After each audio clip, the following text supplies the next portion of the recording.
In this training module, we will be discussing how to install SBS End Laps properly. First, you will need leather gloves, proper work boots, eye protection, and a fire extinguisher within 10 feet of all torching operations.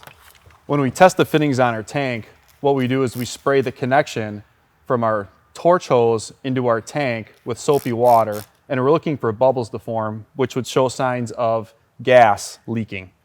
So after we've torched our roll to about 8 to 12 inches from the end lap, we just cut back our T-joint on our end lap, which will be degranulated. We want 6 inches from the end of the sheet down the side lap and 4 inches in on the end lap.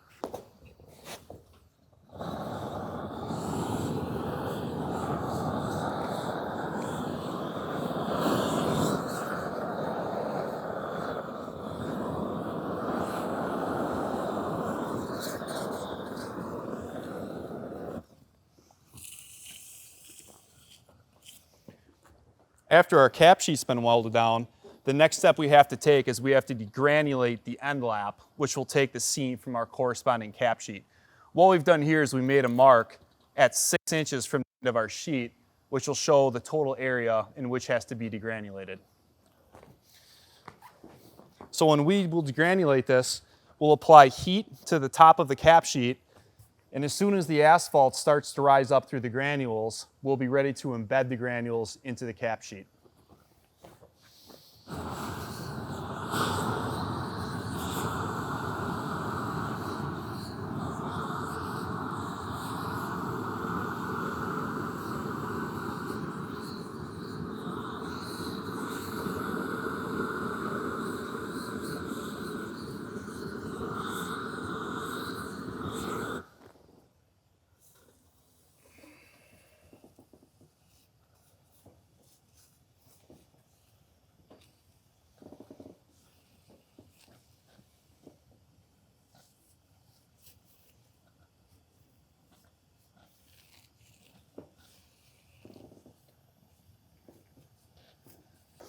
Once we've degranulated our cap sheet, we're ready to bring over our corresponding cap sheet.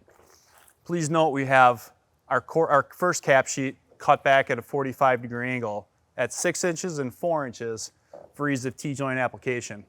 Now on this cap sheet, what we have to do is make an additional cut. We have to recreate the same cut, so when these rolls come over the top, we're also not going to have excess modified bitumen cap sheet at our joints.